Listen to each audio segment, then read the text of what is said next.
Astro ഹീലിങ്ങിൻ്റെ പുതിയൊരു എപ്പിസോഡിലേക്ക് എല്ലാവർക്കും സ്വാഗതം. ഇതൊരു ജനറൽ റീഡിംഗ് ആണ്, അതുപോലെ ഇതൊരു ടൈംലെസ് റീഡിംഗ് ആണ്. നിങ്ങൾക്ക് റെസനേറ്റ് ആവുന്ന കാര്യങ്ങൾ നിങ്ങൾ നിങ്ങളിലേക്ക് എടുക്കാനായിട്ട് ശ്രമിക്കുക. ഇതിൽ നിന്നുള്ള ഗൈഡൻസ് നിങ്ങൾ നിങ്ങളിലേക്ക് എടുക്കുക. അപ്പോൾ നമുക്ക് റീഡിങ്ങിലേക്ക് പോകാം. ഇവിടെ ഒരു വ്യക്തി നിങ്ങളെ വേദനിപ്പിച്ചു. അത് നിങ്ങളെ വേദനിപ്പിച്ച വ്യക്തിക്കും അറിയാം, ആ വേദന അനുഭവിച്ച് നിങ്ങൾക്കും അറിയാം. എന്നാൽ ഈ വ്യക്തി യാതൊന്നും സംഭവിച്ചിട്ടില്ലാത്തതുപോലെ നിങ്ങളുടെ ജീവിതത്തിൽ നിന്നും പോയിട്ടുണ്ടാകാം, അല്ലെങ്കിൽ ഒന്നും സംഭവിക്കാത്തതുപോലെ നിങ്ങളുടെ ചുറ്റും ഇപ്പോഴും ഉണ്ടാകാം. യാതൊരു കുറ്റബോധവും ഇല്ലാതെ, അല്ലെങ്കിൽ നിങ്ങളോട് ക്ഷമ പോലും ചോദിക്കാതെ, അവരുടെ തെറ്റുകളുടെ റെസ്പോൺസിബിലിറ്റി അവർ ഏറ്റെടുക്കാതെ, അവരുടെ ഈ ഒരു നിഷ്കളങ്കമായിട്ടുള്ള അല്ലെങ്കിൽ ഈ ഒരു അഭിനയം ഒരുപക്ഷെ നിങ്ങൾക്ക് നിങ്ങളോട് തന്നെ സംശയമുണ്ടാക്കാൻ കാരണമായിട്ടുണ്ടാവാം. അതുപോലെ നിങ്ങളെ കൂടുതൽ വിഷമിപ്പിക്കുന്ന അല്ലെങ്കിൽ നിങ്ങൾക്ക് കൂടുതൽ ദേഷ്യം തോന്നിക്കുന്ന, കൺഫ്യൂസ്ഡ് ആക്കുന്ന കാര്യം എന്താണെന്ന് വെച്ചാൽ, ഇങ്ങനെ അവർ എന്നോട് എന്തിനു പെരുമാറി എന്നുള്ളത് മാത്രമല്ല, അല്ലെങ്കിൽ ഇവരെന്തിനെന്നെ ഇങ്ങനെ വേദനിപ്പിച്ചു എന്നുള്ളത് മാത്രമല്ല, നിങ്ങളെ ഏറ്റവും കൂടുതൽ അസ്വസ്ഥപ്പെടുത്തുന്നത് അവരുടെ ഈ ഒരു അഭിനയമാണ്. അതായത് അവർ യാതൊന്നും ചെയ്തിട്ടില്ല, പറഞ്ഞിട്ടില്ല, കണ്ടിട്ടില്ല, കേട്ടിട്ടില്ല, ഒന്നും അറിയില്ല എന്നൊക്കെയുള്ള അവരുടെ ആ ഒരു അഭിനയം. എന്നെയാണ് എല്ലാവരും ദ്രോഹിക്കുന്നത്, ഞാൻ വെറും പാവമാണ് എന്നൊക്കെയുള്ള ആ ഒരു നടിപ്പ്, അതാണ് നിങ്ങളെ ഏറ്റവും കൂടുതൽ അസ്വസ്ഥപ്പെടുത്തുന്നത്. എന്നാൽ നിങ്ങളാണ് ആ ഒരു വേദന അനുഭവിച്ചത്. അവർ നിങ്ങളെ അബ്യൂസ് ചെയ്യുകയാണ് ചെയ്തത്. പക്ഷേ അവർ നടിക്കുന്നത് അവരെയാണ് ആരോ അബ്യൂസ് ചെയ്തതുപോലെയാണ്. നിങ്ങളുടെ ഈ ഒരു ചിന്ത, അതായത് എത്രയധികം എന്നെ വേദനിപ്പിച്ചിട്ടും അവരെന്തിനിങ്ങനെ വിക്ടിം ചമയുന്നു, എന്തിനു മറ്റുള്ളവരുടെ മുൻപിൽ ഇങ്ങനെ അഭിനയിക്കുന്നു, അല്ലെങ്കിൽ എത്ര നാൾ ഇങ്ങനെ അഭിനയിക്കും എന്നൊക്കെ നിങ്ങൾ ചിന്തിക്കുന്നുണ്ടാകാം. ഇവിടെ ഡിവൈൻ നിങ്ങളോട് പറയുന്നത്, ഈ ഒരു ടോക്സിക് ആയിട്ടുള്ള വ്യക്തി അല്ലെങ്കിൽ വ്യക്തികൾ ഈ രീതിയിൽ അവർ ചെയ്ത തെറ്റുകളെ നിങ്ങളുടെ മേൽ വെച്ച് നിങ്ങളെ കുറ്റക്കാരാക്കി അവർ പാവത്വം ചമയുന്നതിൻ്റെ ഒന്നാമത്തെ കാരണമെന്ന് പറയുന്നത് അവരുടെ ആ ഒരു സെൽഫ് പ്രൊട്ടക്ഷന് വേണ്ടിയിട്ടാണ്. അതായത് അവരുടെ തെറ്റുകൾ അല്ലെങ്കിൽ ടോക്സിക് ആയിട്ടുള്ള അവരുടെ ആ ഒരു സ്വഭാവം മറ്റുള്ളവരറിഞ്ഞാൽ മറ്റുള്ളവരവരെ എങ്ങനെ കാണും എന്നുള്ള അവരുടെ ഭയമാണ്. അവരുടെ ഇമേജ് നശിച്ചു പോകുമോ എന്നുള്ള അവരുടെ ഭയം, അവരുടെ കൺട്രോൾ നഷ്ടപ്പെട്ടു പോകുമോ എന്നുള്ള അവരുടെ ഭയമാണ്. അതായത് അവർക്ക് ചുറ്റുമുള്ള വ്യക്തികളുടെ മുൻപിൽ അവർ വർഷങ്ങളായിട്ട് ഉണ്ടാക്കി വെച്ച ഒരു ഫേക്ക് ആയിട്ടുള്ളൊരു മുഖമുണ്ട് അവർക്ക്, അല്ലെങ്കിൽ മുഖം മൂടി വെച്ച ആ ഒരു രൂപമുണ്ട്. ആ ഒരു രൂപം തകർന്നു പോകുമോ എന്നുള്ള അവരുടെ അതിയായ ഭയമാണ് നിങ്ങളെ കുറ്റക്കാരനാക്കി അവർ വിക്ടിം ചമയുന്നതിൻ്റെ കാരണം. അതല്ലാതെ നിങ്ങൾ തെറ്റുകാരനായതുകൊണ്ടോ അല്ലെങ്കിൽ അവരുടെ തെറ്റുകൾ അവർക്കറിയാത്തത് കൊണ്ടോ അല്ല. ഈ ഒരു വ്യക്തിയെ സംബന്ധിച്ചിടത്തോളം ഇങ്ങനെയുള്ള കാര്യങ്ങൾ, അവരുടെ ഇമേജ് നഷ്ടപ്പെടുന്നത്, കൺട്രോൾ നഷ്ടപ്പെടുന്നത് ഒന്നും തന്നെ അവർക്ക് ചിന്തിക്കാൻ പോലും സാധിക്കാത്ത ഒരു കാര്യമാണ്. അത്രയധികം വിലയുള്ളതാണ് അവർക്കിതെല്ലാം. അതുകൊണ്ട് തന്നെയാണ് അവരിങ്ങനെ ഈ ഒരു വിക്ടിം കാർഡ് പ്ലേ ചെയ്യാൻ തീരുമാനിച്ചത്. അവർ ചെയ്ത പ്രവർത്തികൾ നിങ്ങൾക്ക് എത്രത്തോളം വേദന ഉണ്ടാക്കി, അല്ലെങ്കിൽ നിങ്ങൾ എത്രത്തോളം വേദനയിൽ കൂടി കടന്നു പോകേണ്ടി വരും എന്നുള്ളതെല്ലാം തന്നെ ഇവർക്ക് അറിയാത്തത് കൊണ്ടല്ല. ഒരു കാര്യത്തെക്കുറിച്ച് നമുക്ക് അറിയുന്നതും അത് സമ്മതിക്കുന്നതും രണ്ടും രണ്ടാണ്, അല്ലെങ്കിൽ വ്യത്യസ്ത തീരുമാനങ്ങളാണ്. അവരെ സംബന്ധിച്ചിടത്തോളം അവർ ശരിയായ തീരുമാനം തന്നെയാണ് തിരഞ്ഞെടുത്തത്. അതായത് അവർ സമ്മതിച്ചിട്ടില്ല, പക്ഷെ അവർക്ക് കൃത്യമായിട്ട് ആ ഒരു കാര്യം അറിയുകയും ചെയ്യാം. അവരുടെ തെറ്റുകളുടെ റെസ്പോൺസിബിലിറ്റി അവർ ഏറ്റെടുക്കാൻ തയ്യാറല്ല. ഇവിടെ യൂണിവേഴ്സ് പറയുന്നത്, ആരാണോ അവരുടെ തെറ്റുകൾ മറച്ചു വെക്കുന്നത്, ആ ഒരു മറച്ചു വെക്കുന്നത് കൊണ്ട് അവർക്ക് ഒരിക്കലും നല്ലത് വരാൻ പോകുന്നില്ല. എന്നാൽ അവയെ ഏറ്റു പറയുന്ന വ്യക്തിയോട്, അതിപ്പോൾ എത്ര തെറ്റാണെങ്കിലും അങ്ങനെ ചെയ്യുന്ന വ്യക്തിയോട് ഡിവൈൻ ക്ഷമിക്കും. അതാണ് ലോ ഓഫ് ഗ്രേസ് പറയുന്നത്. കാരണം നമ്മൾ ചെയ്ത തെറ്റുകൾ മറച്ചു വെക്കുക, അല്ലെങ്കിൽ മനഃപൂർവ്വമായിട്ട് മറ്റുള്ളവരെ തെറ്റിദ്ധരിപ്പിക്കുക എന്നൊക്കെ പറയുന്നത് നമ്മൾ അറിഞ്ഞുകൊണ്ട് ബോധപൂർവം ചെയ്യുന്ന, അല്ലെങ്കിൽ മറ്റുള്ളവരെ ദ്രോഹിക്കുന്നതിനായിട്ട് ചെയ്യുന്ന ഒരു പ്രവൃത്തിയാണ്. അല്ലാതെ അതൊരു അറിവില്ലായ്മയല്ല, അതൊരു തന്ത്രമാണ് അല്ലേ. അതായത് മറ്റുള്ളവർ അറിയേണ്ടിയിരുന്ന കാര്യങ്ങൾ മറച്ചു വെക്കാനുള്ള ഒരു തന്ത്രം. എന്താണ് സംഭവിച്ചത്, അല്ലെങ്കിൽ അവരാരെയൊക്കെ വേദനിപ്പിച്ചിട്ടുണ്ട്, അവർ നിങ്ങളെ എത്രയധികം വേദനിപ്പിച്ചിട്ടുണ്ട്, അവർ ചെയ്ത തെറ്റായ പ്രവൃത്തി എന്താണ് എന്നുള്ള ഒരു കാര്യത്തിനെക്കുറിച്ച് ഈ ഒരു വ്യക്തിയെ സംബന്ധിച്ചിടത്തോളം അവർക്ക് യാതൊരു കൺഫ്യൂഷനും ഇല്ല. അവർക്ക് വ്യക്തമായിട്ട് അറിയാം. എന്നിട്ടും അവർ ബോധപൂർവം മനഃപൂർവ്വം മറ്റുള്ളവരെ തെറ്റിദ്ധരിപ്പിക്കുക, അല്ലെങ്കിൽ തെറ്റുകൾ മറച്ചു വെച്ചതാണ്, അല്ലെങ്കിൽ നിങ്ങളെ കുറ്റക്കാരനാക്കാൻ ശ്രമിച്ചതാണ്. അത് അറിഞ്ഞുകൊണ്ട് ചെയ്ത ഒരു പ്രവൃത്തിയാണ്. അതായത് അവരെ തന്നെ പ്രൊട്ടക്റ്റ് ചെയ്യാൻ നോക്കുന്നതാണ്. ഒരുപക്ഷെ പല കാര്യങ്ങളും അവർ സത്യസന്ധമായി സംസാരിക്കാൻ തയ്യാറായിരുന്നെങ്കിൽ തീരാവുന്ന പ്രശ്നങ്ങളെ ഉണ്ടായിരുന്നുള്ളൂ. എന്നാൽ അവർ മനഃപൂർവ്വം അവരുടെ ഇമേജിനെ പ്രൊട്ടക്റ്റ് ചെയ്യുന്നതിന് വേണ്ടിയിട്ട് അവരതിന് തയ്യാറായില്ല, അല്ലെങ്കിൽ അവരുടെ ഈഗോ അവരെ അതിന് സമ്മതിച്ചില്ല. അതുപോലെ മറ്റൊരു കാര്യം എന്ന് പറയുന്നത് അവരുടെ അഹങ്കാരമാണ്. എല്ലാവരേക്കാൾ താൻ ശ്രേഷ്ഠനാണ് എന്നുള്ള അവരുടെ ആ ഒരു ചിന്ത.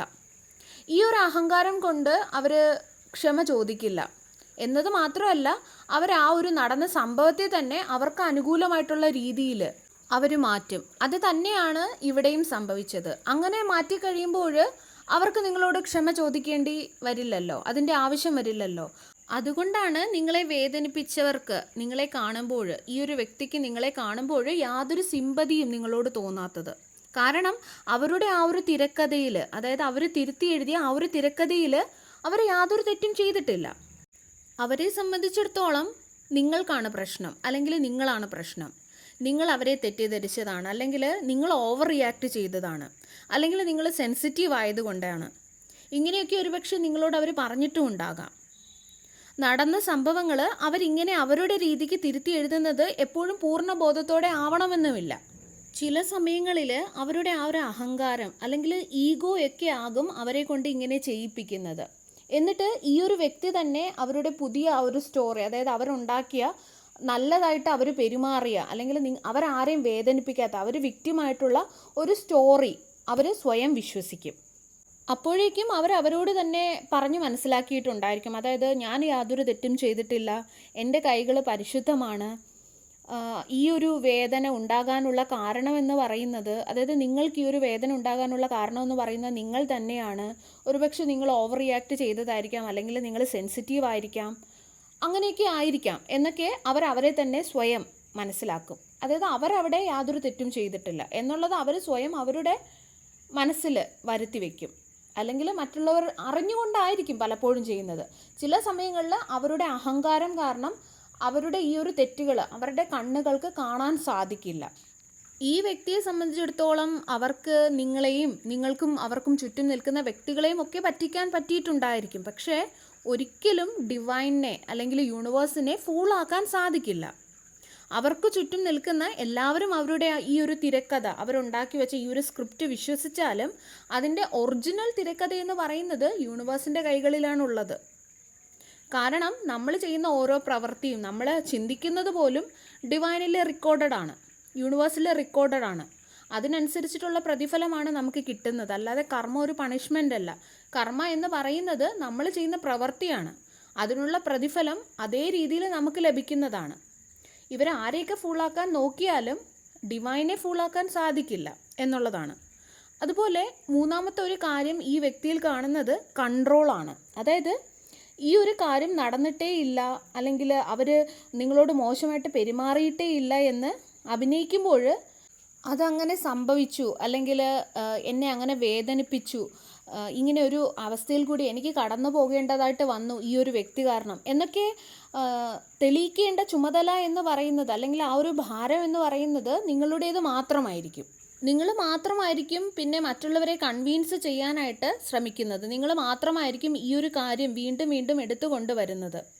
കാരണം നിങ്ങളെ സംബന്ധിച്ചിടത്തോളം നിങ്ങൾ അത്രയധികം ഈ ഒരു വ്യക്തി കാരണം സഫർ ചെയ്തു, അല്ലെങ്കിൽ നിങ്ങൾക്ക് സ്വയം കള്ളനാക്കപ്പെട്ട ഒരു ഫീല് ആയിരിക്കും നിങ്ങൾക്ക് തോന്നുന്നത്. അതുകൊണ്ട് തന്നെ ആരെങ്കിലും നിങ്ങളുടെ ഭാഗം കേട്ടെങ്കിൽ അല്ലെങ്കിൽ മനസ്സിലാക്കിയെങ്കിൽ എന്ന് കരുതിക്കൊണ്ട് നിങ്ങൾ വീണ്ടും വീണ്ടും നിങ്ങൾ ആ ഒരു സ്ഥലത്ത് തന്നെ, ആ ഒരു പാസ്റ്റിൽ തന്നെ നിങ്ങൾ കുടുങ്ങിക്കിടക്കും. ആ സമയത്ത് പലപ്പോഴും നിങ്ങൾക്ക് ചുറ്റും നിൽക്കുന്നവർക്ക് പോലും നിങ്ങൾക്ക് എന്തോ പ്രശ്നമുണ്ട്, നിങ്ങൾ അൺസ്റ്റേബിൾ ആണ്, അങ്ങനെയാണ് പെരുമാറുന്നത് എന്നൊക്കെ തോന്നുന്നുണ്ടാകാം. അതൊക്കെ ഇൻറ്റൻഷനലി ഈ ഒരു വ്യക്തി കാരണം ഉണ്ടായതാണ്. എന്നാൽ അപ്പുറത്തെ സൈഡിൽ ഈ ഒരു വ്യക്തി വളരെ ശാന്തമായിട്ടും വളരെ ഹാപ്പി ആയിട്ടും വളരെ കാമായിട്ടും ആയിരിക്കും ഉണ്ടാവുന്നത്. അതുകൊണ്ട് തന്നെ അവരെ വളരെയധികം നോർമലായിട്ടും അവർ സത്യമായിട്ടും അവർ വളരെയധികം പക്വതയുള്ള വ്യക്തിയായിട്ടും ഒക്കെ ചുറ്റും നിൽക്കുന്നവർക്ക് തോന്നും, അല്ലെങ്കിൽ അവർ മനഃപൂർവ്വമായിട്ട് അങ്ങനെ കാണിക്കുന്നതാണ്. ഇത് ഒരു ആക്സിഡൻ്റലി സംഭവിച്ചൊരു കാര്യമല്ല, ഇത് കരുതിക്കൂട്ടി ചെയ്ത ഒരു കാര്യമാണ്. കാരണം നിങ്ങൾ നിങ്ങളുടെ യാഥാർത്ഥ്യത്തെ അല്ലെങ്കിൽ നടന്ന സംഭവങ്ങളെ പുറത്ത് മറ്റുള്ളവരെ മനസ്സിലാക്കിപ്പിക്കാനും നിങ്ങളുടെ സത്യസന്ധത തെളിയിക്കാനും ഒക്കെ ശ്രമിച്ചുകൊണ്ട് നിങ്ങൾ അതിൽ തന്നെ ബിസി ആക്കിക്കൊണ്ട് ഇരിക്കുമ്പോൾ അവിടെ നിങ്ങൾക്കൊരു ഹീലിംഗ് സംഭവിക്കുകയില്ല. അവിടെ നിങ്ങൾ ഓക്കെ ആവില്ല. പിന്നെയും വീണ്ടും വീണ്ടും നിങ്ങൾ ആ ഒരു അവരുടെ കൺട്രോളിലാണ് അപ്പോഴും നിങ്ങളുള്ളത്. അതായത് ഈ ഒരു വ്യക്തി ഇങ്ങനെ വിക്ടിം ചമയുകയും മറ്റുള്ളവരുടെ മുൻപിൽ ഇങ്ങനെയൊക്കെ കാണിക്കുമ്പോൾ നിങ്ങൾക്ക് യഥാർത്ഥത്തിൽ നടന്ന സംഭവങ്ങളിൽ പോലും സംശയങ്ങൾ തോന്നുന്നു. അതായത് അങ്ങനെ സംഭവിച്ചോ, വർഷങ്ങൾ കഴിയുമ്പോൾ അങ്ങനെ തോന്നും, അങ്ങനെ സംഭവിച്ചോ, ഇല്ലേ, എനിക്കാണോ തെറ്റ് പറ്റിയത്, അവരങ്ങനെയല്ലേ ഉദ്ദേശിച്ചത്, ഞാൻ ഓവർ റിയാക്ട് ചെയ്താണോ, ഇങ്ങനെ പോലും നിങ്ങൾ ചിന്തിച്ചിട്ടുണ്ടാകാം. അതൊക്കെ യഥാർത്ഥത്തിൽ ഈ വ്യക്തി നിങ്ങളിൽ സംശയം ഉണ്ടാക്കുന്നതാണ്.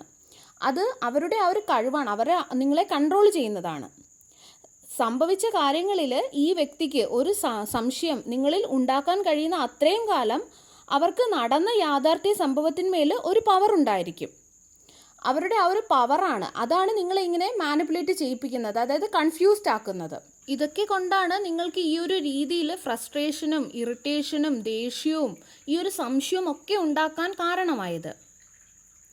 അത് നിങ്ങൾ ഒരിക്കലും വീക്ക് ആയതുകൊണ്ടല്ല, അല്ലെങ്കിൽ നിങ്ങൾ സെൻസിറ്റീവ് ആയതുകൊണ്ടൊന്നുമല്ല, മറിച്ച് നടന്ന സംഭവങ്ങൾ അല്ലെങ്കിൽ സത്യമായ കാര്യങ്ങൾ നടന്നിട്ടില്ല എന്ന് വരുത്തി തീർക്കുന്നതിന് വേണ്ടിയിട്ട് ഈ വ്യക്തി സജീവമായിട്ട് പ്രവർത്തിച്ചു കൊണ്ടിരിക്കുകയാണ്.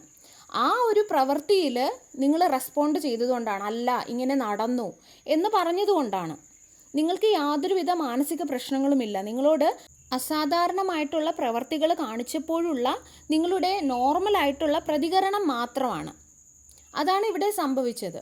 യഥാർത്ഥത്തിൽ ഇതെല്ലാം ഇവരുടെ ഒരു ടാക്ടിക്കാണ്. അവരുടെ ഈ ഒരു ഇമേജ് പ്രൊട്ടക്റ്റ് ചെയ്യുന്നതിനും മറ്റുള്ളവർ അവരെ നല്ല രീതിയിൽ കാണുന്നതിനും വേണ്ടിയിട്ടുള്ളതാണ്. ശരിക്കും അവരെ മറ്റുള്ളവർ നല്ല രീതിയിൽ കാണണമായിരുന്നുവെങ്കിൽ അവർ നിങ്ങളോട് നല്ല രീതിയിൽ പെരുമാറിയാൽ മതിയായിരുന്നു. പക്ഷേ അവരെ സംബന്ധിച്ചിടത്തോളം അവരത്രയധികം ടോക്സിക്കാണ്. അല്ലെങ്കിൽ അവർക്ക് ആരെങ്കിലുമൊക്കെ കൺട്രോൾ ചെയ്ത് ആരെങ്കിലുമൊക്കെ അടിച്ചമർത്തി ജീവിക്കാൻ ആഗ്രഹമുള്ള വ്യക്തികളാണ്. അതുകൊണ്ട് തന്നെ അവരെ സംബന്ധിച്ചിടത്തോളം സ്നേഹം, ദയ, കരുണ ഇതൊന്നും അവർക്കില്ല. നിങ്ങളെപ്പോലുള്ളൊരു എമ്പത്തറ്റിക് ആയിട്ടുള്ളൊരു വ്യക്തിയെ ഈ ഒരു വ്യക്തിയുടെ കൈകൾ കിട്ടിയപ്പോൾ അവർ വിചാരിച്ചു അവർക്ക് കൺട്രോൾ ചെയ്യാനുള്ളൊരു വ്യക്തിയെ കിട്ടി, അല്ലെങ്കിൽ അവരുടെ ആ ഒരു ഈഗോ ഒക്കെയാണ്. ഇതൊന്നും തന്നെ അവർ മാറാൻ പോകുന്നില്ല. പക്ഷേ അവർ ചെയ്തു കൂട്ടിയ പ്രവർത്തികൾ എത്ര ഒളിപ്പിച്ചു വെച്ചാലും അവരുടെ വാഗുകൊണ്ട് തന്നെ ആ പ്രവർത്തികൾ അവർ തുറന്നു പറയുന്ന ഒരു ദിവസം വരും. തീർച്ചയായിട്ടും അത് വരും. കാരണം ഒരിക്കലും ഇതൊന്നും മറച്ചു വെക്കാൻ പറ്റുന്നതല്ല. അവരുടെ പ്രവർത്തികൾ കൊണ്ടോ അവരുടെ വാഗുകൊണ്ടോ ഒക്കെ അവരുടെ തെറ്റുകൾ അവർ തന്നെ പറയുന്ന ഒരു സമയം വരും. സർവേശ്വരൻ്റെ എല്ലാവിധ അനുഗ്രഹങ്ങളും നിങ്ങൾക്ക് എല്ലാവർക്കും ഉണ്ടാകട്ടെ. വീണ്ടും ഒരു വീഡിയോയുമായി നമുക്ക് വീണ്ടും കാണാം. നന്ദി.